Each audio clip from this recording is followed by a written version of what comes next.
Good evening, good afternoon. How are you out there? We're in Matthew chapter 5, verse 7. I just got my second heart test done today because there's something wrong with me. That's physical, but we need God to test our heart. And He does, and it's biblical. And this right here, this verse we're about to read is like a heart test. A heart test. It'll determine how close you really are to Jesus. It'll determine where your heart's at. Do you and I was talking to my pastor. He called me after my test, and we talked for a good hour, half hour or so, and so convicting every time we talk. But I lost my point. That happens too. Well, I don't have much time to hem-haul around. This tests your heart. Oh yeah, we were talking about worshiping the Lord in vain. In vain do they worship me. Friends, do you understand how scary that is? You can worship the Lord. You can go to church, Jesus said. And it's in vain, meaning it's empty. It's worthless. You can give, and it'll be in vain. You can give your whole body to be burned, and it be useless, worthless.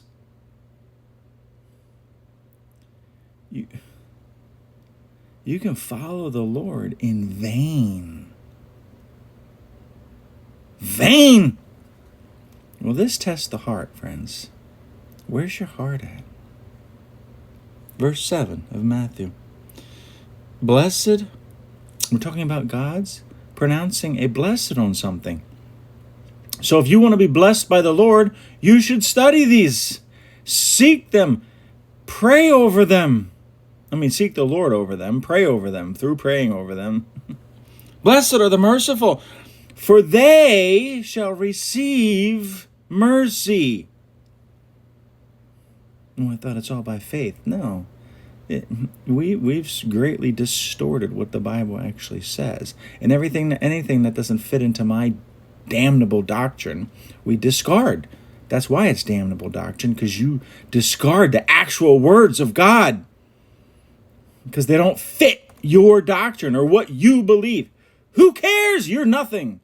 Jesus is everything. We better fit into what He says. And He says, if you are full of mercy, you'll receive mercy. Some of you aren't receiving any mercy because you stink. You don't have any mercy for anybody. You want all the mercy for yourself.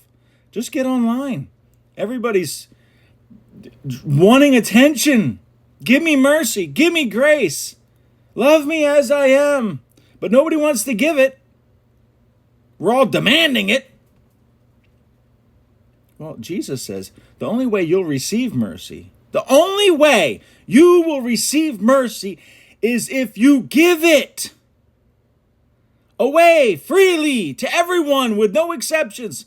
Listen, I love this verse in the book of Proverbs. Ooh, I love this. The generous will prosper. And it's not talking about money. Those who refresh others will themselves be refreshed. Some of you are a bunch of glumpy dumps on a log because you're so self-consumed with your life and your happiness. God doesn't care about your happiness. It has to be screamed from the rooftops. I know your church will lie to you and tell you otherwise. And your stupid friends who are afraid to hurt your feelings will tell you otherwise. But the Bible doesn't care about your happiness or your feelings. It just says the truth. It's kind of like going into a doctor's office. This is the truth. This is the truth. You can accept it or not. Those who refresh others will themselves be refreshed. I love this thing I pull up online. It gives me all the translations. He who waters others will also be watered himself. Do you want to be watered? Do you want to be refreshed?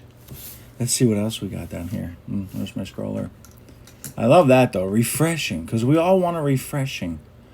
We all want more of God. Oh, I love this one. Anyone who gives water will receive a flood in return. Who doesn't want floods of mercy? Of course, whoever satisfies others will himself be satisfied. You know why you're discontent and grumpy and miserable wretch? You miserable wretch, you? Because you're off up in your own business, concerned with you. You don't have the slightest care for the needs of other people.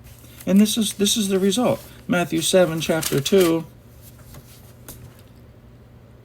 No, Matthew 7, verse 2. For with the judgment you give, and with the measure you give, will be the measure you get. See, some of you only got crumbs. You're not refreshed. You're dry as toast. You know why? Because you're receiving from God the measure you've given to others. You haven't given anything to others. No mercy, no grace, no love, no forgiveness. You think somebody owes you something. Oh, my pastor, the way he said it today on the phone, he was talking about the parable, the unmerciful servant, you know. We've been forgiven so much debt. And then we go to our fellow brother or sister and we grab them by the neck. Pay me back what you owe me. You give me that for you. Give me. Do for me. You know what? You should read that parable. Jesus casts that wicked man, he says. See, your idea of who Jesus is and your idea of love is not according to the Bible. And that's why you're messed up, you're confused. Because you're not aligning your thoughts and your heart with what the Bible actually teaches. Yes, Jesus gave that man forgiveness. Yes, he received it. I don't care what your doctrine says. Read the Bible. And he didn't give out mercy to other people. And Jesus, the King, took him and said, you wicked man, off to hell with you.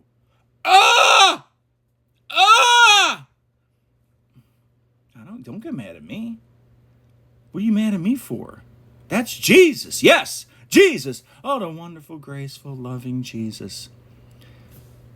Throw him with the tormentors, it says, till he pay the last farthing. But if you study the parable, you realize he never can pay it.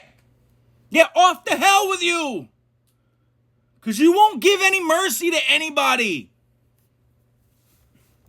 What about the parable of the talents? Money. God's money. What is God's money? It's not the green stuff we flip through our hands, friends. God who is rich in what? Mercy. Here we are again. Mercy is the will of God for you. Mercy keeps you, like I was telling you about that church I was at on Sunday, was so demonic. Demonic. They're deceived.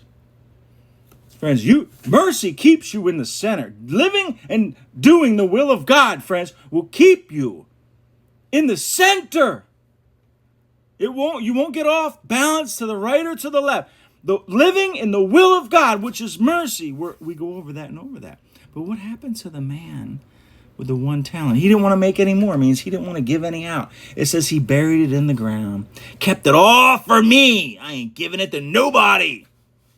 Why? Because he said, you're miserable, God. You little miser. He was really exposing his own heart.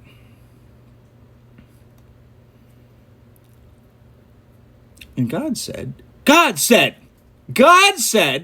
take that talent from him. He's wicked and he's lazy. Oh, does that hurt your little feelings? When you refuse to give mercy to other people, friends, mercy, laying down your life for others, and especially in prayer, Lord, bless them, flood them with mercy. When you don't do it, Jesus himself calls you wicked and lazy and unprofitable. That's not Brett. That's you. And that's Jesus saying it to your face. You're wicked, you're lazy, you're unprofitable. Because I freely gave you my mercy, and all you wanted is for yourself. Friends, God has no use for people like that. No use. Amen?